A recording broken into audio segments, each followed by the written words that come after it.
So we're gonna go right now to the panel discussion. I would like to give you guys welcome night. I would like to give you guys a chance to introduce yourself. I think that would be suitable, right? Instead of me doing it. Yeah? Yeah, we will do it like that. So we will start with lady first, and then we go last one, and we will start.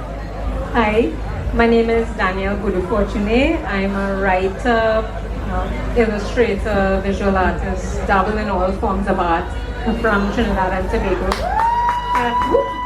Somebody from Trinidad. Close enough. I've been an artist for about 12 years, so I've been dabbling in different art forms, and because I love it, it's my life, it's what I'm called to, and I will ramble, so.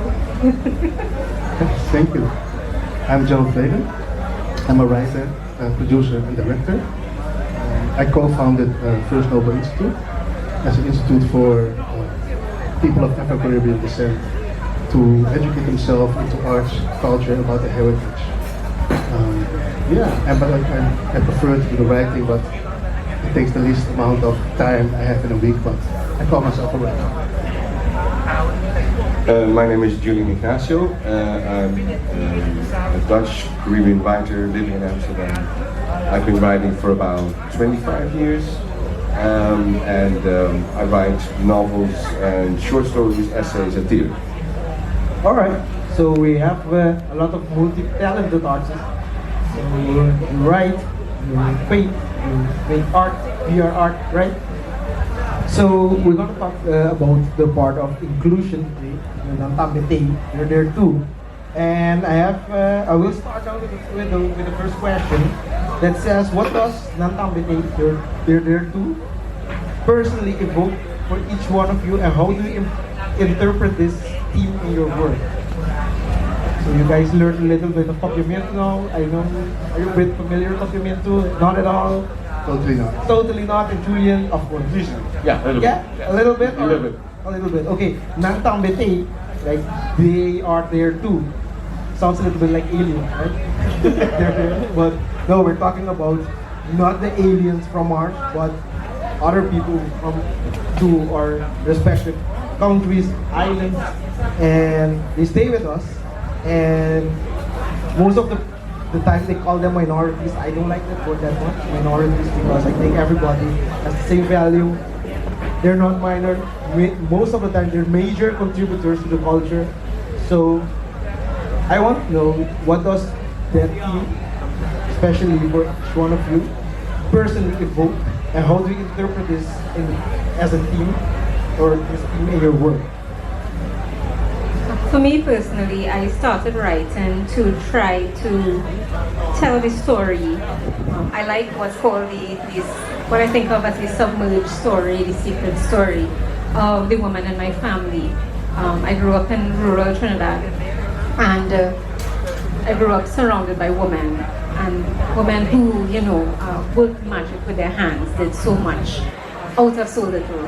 And I've always wanted to tell their story, and not just the narrative we hear so often, that life is difficult and they, did so much for their family, but the secret nuances of it, how they found joy and how they kind of work magic into others' lives, and the things that held symbolism and importance for them. And that's still at the heart of my work, that women's secret stories and the kind of untold, almost magical little nuances of life, little things that are easy to overlook and so often get lost. So for me personally, yeah. Okay. And is that because of their narrative is more like a hidden one, like you said? Or is there a reason for it? I think, yes, it's the overarching narrative of the Caribbean mother that works so hard and holds the family together and all that. And it's one of sacrifice, and it's one of her putting herself second so that others can grow and all that. And we almost overlook, at least in my personal experience, the nuances of that lived experience, all the richness that lies beneath this figure of the mother, especially in Caribbean stories. Right. Stephen. Gerald. Stephen is my brother. Oh, okay. Yeah, my mother days, he always mixed us up, so. Okay, so yeah, they mixed it up for me also because they wrote Steven and then Gerald came. Yes. So you did it on purpose or? No, yeah, but you have to do it with me. He's there at the VR experience. Yeah. I'm here. I'm the writer, and he's the producer. Oh, so they got it to talk to me. Yes. Later on. But it's okay, Gerald. Yes. For me, I write about the ancient history of this planet and the origin of this universe, but from an African and Caribbean perspective. I don't like the word minority. I see ourselves, people of African descent, as the global majority. We are the global majority, but it's us. It's for us to claim that narrative and to use that narrative. And I think when you see yourself from that perspective, it empowers you. And I think my writing is about claiming space for our own narratives, for our own history, for our own way of looking at ourselves, and take that as a power, as a strength. So I take it into account in everything I do, but it's about changing the narrative, taking something that happens maybe in a negative point of view and make it positive, so it can empower the next generations. So you try to give it also like to pass it on. I think that's important. Nowadays, colonialism, slavery is a hot topic. The commemoration year that has passed and is also going on next year. It's important that it's being memorized by people. But I think it's also important to take a look at what happened before, because it's only a part of our history as mankind, but also as people of African descent. So if you really want to claim back our own narrative and pride, we take a look and study history as a whole, not only that part. And I think especially now it's important because we have to do it for the next generations, so they will have a better perspective than we had when we were young. Alright. Oh, that's nice to hear. And I think Julian can say that also. As someone is agreeing with us, thank you. Julian, what is your perspective on this question? That topic? Well, the word they immediately suggests an us, so like a contrast. So often the migrant perspective, so that people who were not born originally in the place where you or somebody else comes from, that they are considered a they. And I want to, we are all nomads. We have that in our DNA. Once, the place where you live, if there's famine or there's natural disasters or war, people move to other places. And of course, for a long time there wasn't anything like, for example, borders, so people could just cross, over continents. And often people forget that the fact that we talk about nations nowadays, even we have names for them, and like you need a passport and stuff. That's very recent. It's like 150 years old, and that's such a tiny space in time. That's the one association that I have, and the other one is they are also here are the dead, our foreparents, our ancestors.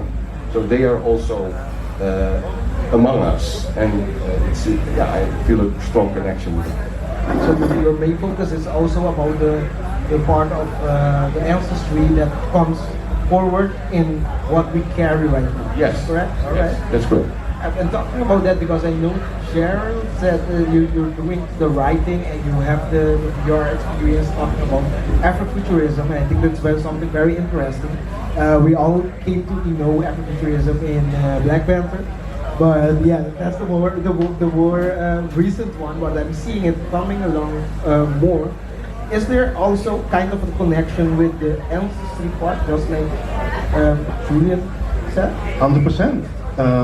When I talk about African history, it's about ancestry, but it's also about a forgotten part of history and ancestry. You can take a look at it spiritually. People from African descent, Caribbean descent, The part of memorizing, keep in memory the ancestry is always very important in every culture, religion, spirituality. And our form of religion and spirituality has been given to us. When you take a look at history, you can see that parts of maybe religion are only very recent.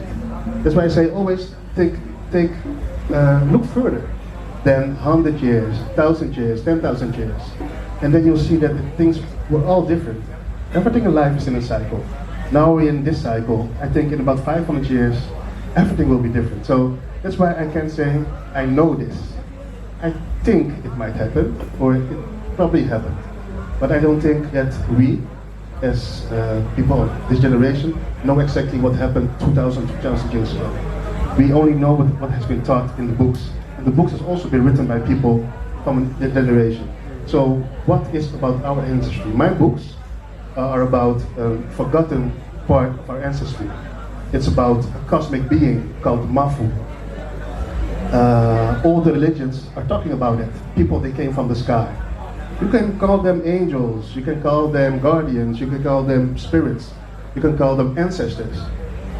Depends on your religion, your spirituality, or which culture you hail from. But it's all about ancestry. So I write about that, definitely. Yeah. Okay, and talking about ancestry then, yeah, I think it's very interesting because most people know Trinidad has a very diverse cultural, if I'm saying it correctly, cultural landscape there. People from many backgrounds, religions, cultures. So my question to you is that, is the cultural background, your cultural background, that did it shape you somehow in your way how you write about people? Because you said mainly about women, but did it shape you in some kind of form of how you bring that forward in the art you do? It definitely has. Trinidad is such a layered and complicated and diverse country in that sense. And I come from a very mixed cultural background, and my children even more so, to the point where they cannot name, one dominant culture that they come from. And so, in my work, I've always been interested in kind of returning to landscape, the landscape of the country as a kind of site of belonging, and the landscape of my ancestors, the parts of Trinidad that I know my ancestors come from and lived in and worked in. There are parts of Trinidad where I know I do have ancestors that worked on the estates there and that kind of thing. And for me, landscape has been, the nature itself has been one of the only sources of, I suppose, memory. And so my work has its basis in that, kind of looking at these submerged memories and myths in landscape and these stories that we're not going to find in books, but that we have to kind of find for ourselves through our engagement with landscape and myth and personal story, family histories, and that kind of thing. Okay, so it's more like you get it from people you know, people who work on the land, and then they pass it on? Yeah, just family stories passed on and oral history, which is such a key part of how we transmit knowledge in the Caribbean as well. Yeah. Talking about it, you see everything's kind of interconnected, right? Because I saw also about Sankofa, like about the telling stories. We were well known with telling stories like Anansi, very popular one. But also the stories like you were telling from the land. We are now also here about the nature. Last time we had Tina Veris, who just passed away, who also tells a lot of stories about plants, about nature. So I want to know, first from Gerald and Julian, so we can get to the team. How did the part about storytelling, like the Sankofa, like you hear it from your ancestors, people from your background tell us a story, how did that shape you in creating your own stories? Oh, that's a very important part indeed. When I was young, when the family came together, the children couldn't be part of the conversations because when the elders were talking about certain stuff, about oral history, mythology, magic. That was not for us. So I would always sneak in, listen to those stories. And they told me about Ningene Pondere, the motherlands. It's Sanal Tongo, the language they speak in Suriname. because my mother is from Curaçao and my father is from Suriname. But I still cannot speak Papiamento, I'm sorry. It's time to try it, right? They spoke about in the older ages that people could fly, and those ancestors they hid knowledge from us. And sometimes in a generation there will come somebody in a family with typical kind of knowledge to help the family, help the people, and those oral history. I'm writing about that, right? Because when I was young, I was a comic book freak, but there were no black superheroes. You know, there was Superman, Spider-Man, Hulk, Batman. But now I'm writing my own stories, creating the own superheroes. I think I lacked when I was young, but I mix it with African mythology, oral history, and fantasy. I think it's our story, yeah. Cool. Oh, that's nice. Julian, do you have something to add on, or how is your experience? Because I saw you're native from Aruba, you have people from Curaçao, Dutch, so you have like the whole Dutch Caribbean array. That's true, and also an Indian street.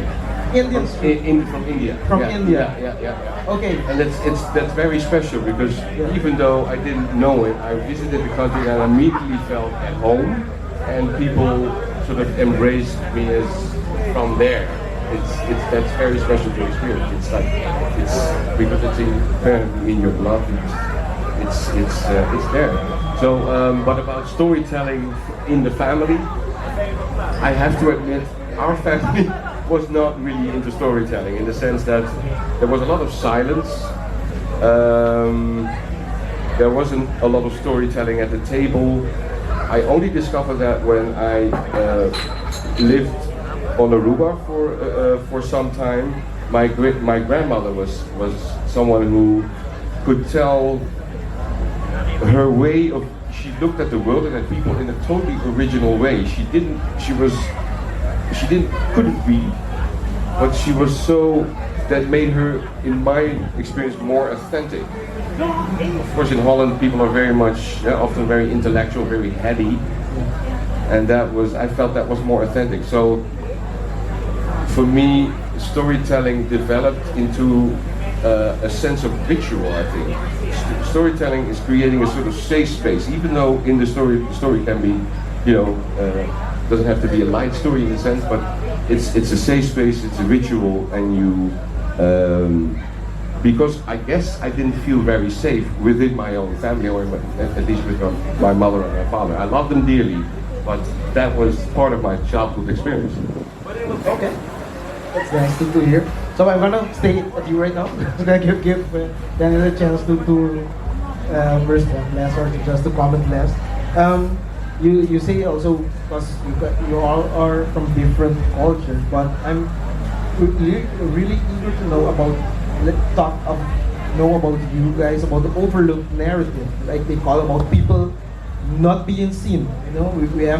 We have sometimes culture people in living in the countries. I know in Holland, I know in Trinidad also we have also those kind of groups that are mostly overlooked, and not only culturally because they are people who have different sexualities, different ways of thinking, different religions, everything. But my question to you all, but I want to start with Julian, how do you bring that overlooked narrative to the forefront to your writing? Do you use that as a catalyst to bring that, to give a sort of diversity to your stories? I think that telling a story is often giving voice to people who are not seen by the majority, to give voice to especially those people. So so that's, I don't know, that's almost a given for me. Yeah. All right. In my stories, I emphasize the power of females. I think originally in African cultures, women were in charge. It's not how it is nowadays. So, because I also write from an Afrofuturistic perspective, and female empowerment is very important. So that's what I do, and I see also that it really aligns with a lot of people because it's different, it's fresh, it's new.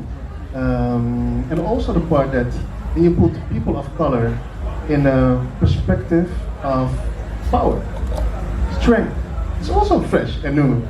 I think those two things, I see it more often, also with other writers, and I love that. I think the time is right to do that right now. I think we need to emphasize more about the strength and the possibilities instead of the other parts. They have been emphasized enough in the last 100 years. So you think it's time for change? Definitely. Alright. Definitely. And yeah, how do you see that part? I do write about women. I write about growing up into womanhood in the Caribbean, which can be a really complicated thing. But I also, this is partially because growing up as someone who loved literature, I sometimes felt like I was on the outside. And when I discovered the work of Caribbean female poets, it felt like a life-changing thing. But I do also write, particularly lately, about emotional disorders, about anxiety, depression, about I'm currently building a collection that touches on postpartum depression and mood disorders and things like that, because I feel that's something that is not always handled overtly in writing, and it's something that can be a little bit taboo to talk about, especially in my society. Okay, and how do you tackle that, like to gain the interest from outside? I try to kind of start with just the ordinary, the kind of mundane. I have a poem I just performed at Monday stage, Appeasing the Goddess of Anxiety. Just, it creeps up on you, just kind of entering through the symbolism and making it everyday, not something completely alien or strange if it's something you haven't experienced, but just kind of drawing the reader or the listener into what it can be like. And also so that people who experience it could see themselves and hear themselves and feel not alone. Okay, so I think if I say it correctly, you're trying to create the feeling of empathy. Yes. Okay, very interesting. But I would like to know that also, because it's fiction, most of the times, it's fiction. But how do you create empathy for other people? Danielle already said the struggles of women, struggles of minorities that they call it. How do you create that one in your kind of stories? Yes, Jeff. I think that you have to keep the emotions real. Like, not everything is okay in real life. Not everything is going well with somebody. But when somebody starts from a point of view, starts from a point where he has no strength, he overcomes it, he learns from it, gain knowledge, then conquers it. I think that's the story people love to hear. They can learn from it, they can align with the character in the story. And I think that can empower also people, for instance, if it is a woman, other females, women, young girls, say, yeah, I want to be looked at. Also the part, have you witnessed the VR experience? No, I did not. Yeah. Okay. There is a certain character in the story, Sanwa. She's a dancer priestess, and young girls love to be her. I want to be her when and I love that. I think that's the part what we can do. So other people, it's about inspiration. We can inspire other people, and I think that's what we should do as a writer, right? It's about inspiring people. That's part of it, yes. Yeah, definitely. Or at least you hope that will be the case. Yeah. How you do that? Could you rephrase or repeat your question, please? Oh, the question is, how do you create the feeling of empathy in your artwork? Empathy. Well, I think writing is also a craft. So the better the writing, the more you draw the reader into the story and create, and then, you cannot be involved in the story if you don't have a certain empathy for the characters. And I also think that fiction, I often use that, it's fiction, it's not real life, but people are storytellers. Even though you talk about reality, the way you talk about reality is also automatically a story because it's subjective. Okay. We're all telling stories all the time, even though we're not realizing it. Okay. Oh, that's very interesting. I would like to know right now because we are almost ending the panel discussion. This is very interesting. But yeah, we're a bit on a time constraint. But I wanted to close it with a very interesting question about how do you, as writers, envision the future of Caribbean and diasporic literature regarding inclusion and visibility? Like, what is your vision about that for the future or for the foreseeable future? Because as Charles already said, it's right now, it's happening right now. So I think we are in the future, but how do you see it in a couple of years further? Who wants to start? It's a difficult place. It's like a glass, or how would you call it? A glass bowl. So you look at it, well, how is the future like? But I do think that there's a really great artist from Curaçao. He's called Felix de Roy, and he's an actor, he's a painter, he's a film director, and he said that the Caribbean people are the first were the first people of the future, because globalism started basically in the Caribbean when, because of the colonialism, all the mix. So that's I think it's a really interesting perspective. So the Caribbean has always been the future. I told you that my work is about Afrofuturism, so it's about the future. But I think we need more productions, more books, more writers, more events, more festivals. So there is infrastructure so that people can buy and support the readers, so there can be made more productions. I think I see the future bright. For the last few years, I visited several countries, literary festivals, and I see there is something coming up now that wasn't there before. People of color, they are writing, they are getting book deals. It wasn't like that before. But now there is like a movement going on after the Black Lives Matter movement. Yeah, there is more awareness for that part of our culture that's us. And I think if we're just doing what we're doing, and people love what we are doing, then there is a bright future in that. That's nice. Yeah. I think Derek Walker says something very similar. I can't remember the exact quote, but something to the effect that we in the Caribbean are the future, and in the work we are doing.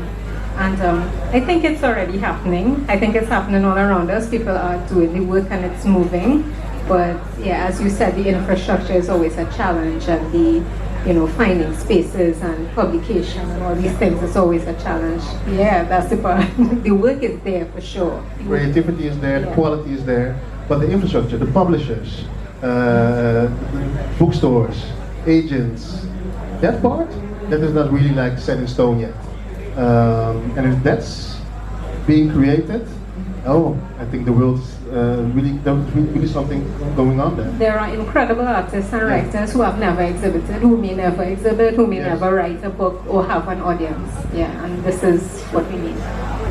Okay, so just one last question. That do you guys think that there is, because you already said it's for the future, but what do you think is very, very much, you already said it a bit, but very, very much for the connection, mainly between Caribbean islands? Because most of the time it's a bit of, you have the Caribbean part with the European, with the American, like a big countries part, but in between the islands itself, the inter-island connection. What do you guys think it's needed right now for that? Like culturally or? Culturally, artistically, all of it. Well, internet, so that is becoming more easy in a way to connect. So that, because the traveling between islands will always be a thing, so economically, practically, there will always be this, because there's the sea. It's not a coincidence that the Caribbean was one of the last parts of the world that were inhabited. There's a lot, so that will always be a thing, but it's a unity in diversity, I would say. Yeah, the connections are there. Even coming here, the connections are evident. Even in the work and the culture, in everything, the connections are there. And yeah, with the internet and spaces where there are Caribbean journals that publish across the islands and that kind of thing, of course, to them. But yes, the physical aspect is always going to be complicated. Yeah, but the connections are there and possibly can be kind of mined a bit more through art. You said it already. Almost everything is there. Yeah. But I think we need to celebrate our culture more.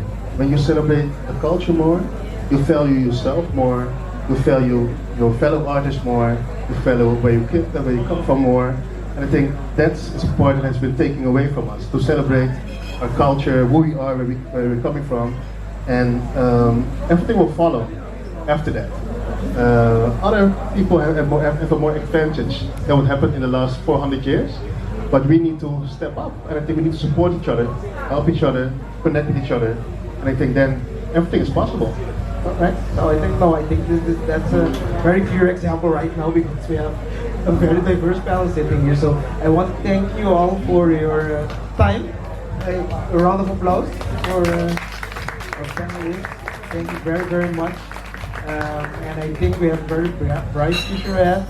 And we hope to see you all again here in Curaçao and that you can keep up doing the great work you're doing and keep bringing more work. So, thanks. Thank you. Thank you.